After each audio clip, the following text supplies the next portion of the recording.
to quit or to reduce your alcohol usage? That is a question that anybody who realizes that drinking may have become a problem within their life, this is the question I ask. Like, should I quit drinking or should I just reduce my usage? What would be the best choice for me?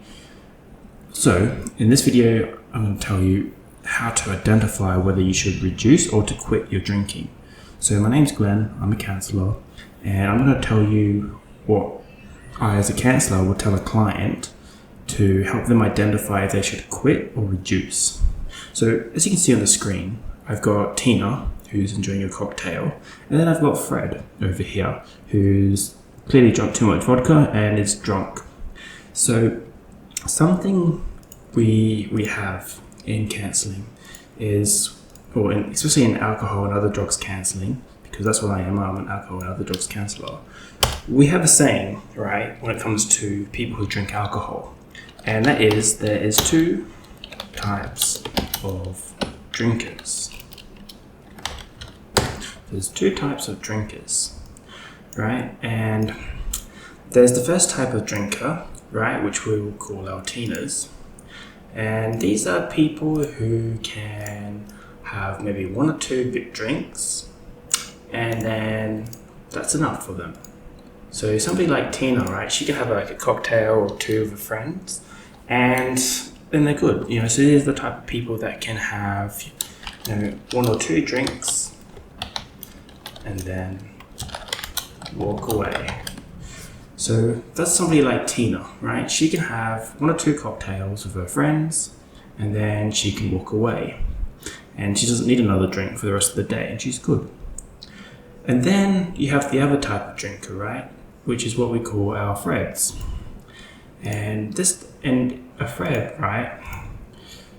This is the type of person that when they drink one drink, they have a beer, or they have a cocktail, or they have a wine. Once they've had one, they've got to have another, and then they've got to have another, and then another, and then another, and then another, and then it's compulsive. Like they find they just can't stop. They just, they keep drinking and drinking and drinking, and then one drink leads to 20 drinks, or maybe it leads to one glass of vodka leads to an entire bottle of vodka, right? You kind of get the idea. So these are the two types of drinkers. So you got your Tinas, right, who can have one or two drinks and then they can walk away and they're all right. And then you've got your Freds where one drink, or once they had a little bit of alcohol, it leads to another drink and another drink and another drink until they're either blackout drunk like this, or they can't drink anymore. It's all the booze gone. Like, they drink an entire bottle of wine. They want more, but there's no more available. So, listening to this video so far, you probably identified where you kind of are. Are you a Tina or are you a Fred? Are you somebody who can have one or two drinks and then that's enough for you? Or are you like a Fred? Once you have one drink, you can't stop. Or you find that you go through a large amount of alcohol in a week. So if you're somebody like a Tina, right, where you can have one or two drinks and then you can just stop and walk away, then reduction is a good idea, right? Because sometimes, like if you're a Tina, maybe you find that instead of having one or two drinks, you have 4 or 5, and that you find it's like a bit too much, but you can stop at the 5th drink, no problem. But you just find that lately you've just been drinking more than you usually have. So if you kind of realize that you've kind of become like that, then what you can do is reduction is a good option, right? So you can reduce. You can reduce how much you drink. So if you've got that self-control, you can reduce the amounts that you drink. However, if you find you're like Fred, on the other hand, where one drink leads to 20 drinks, or you just can't stop drinking, then unfortunately reduction isn't an option for somebody like that. You have to quit. That's it's kind of a bit of a tough pill to swallow for a lot of people, but you've got to quit because once you've had one drink, it's going to lead to 20 drinks because you can't stop drinking. There's no control there.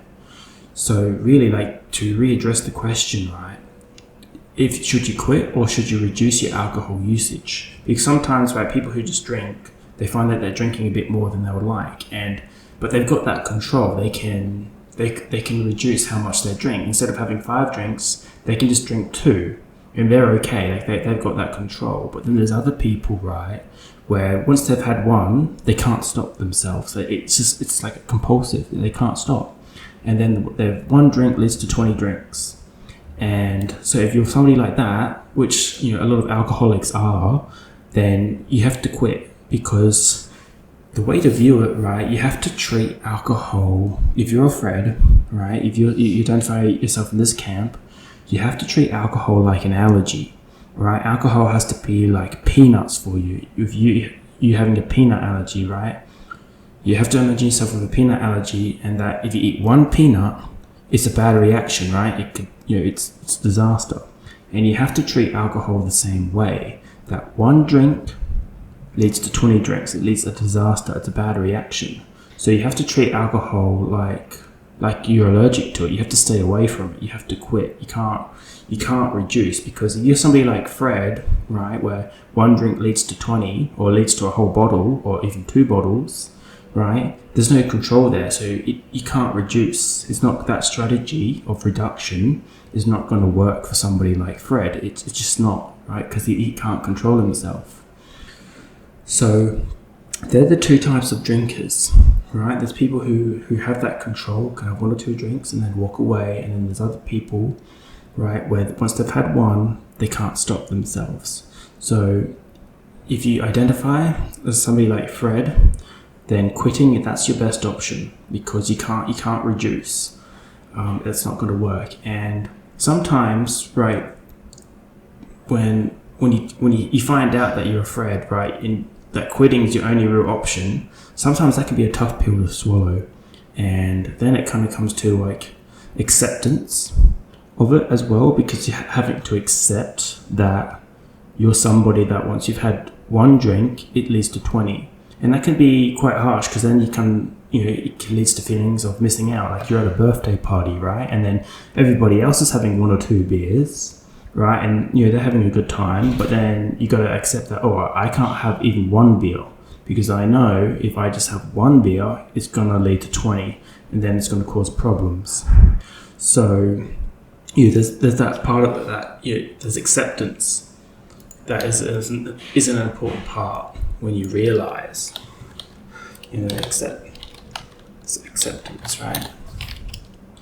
So, and that's something that get in the way of a lot of people who are in this camp, right? They don't accept that they are, that they have to quit. They can't reduce. They can't use this strategy like Tina, right? They can't just simply reduce the amount they drink. They have to quit, because 1 leads to 20.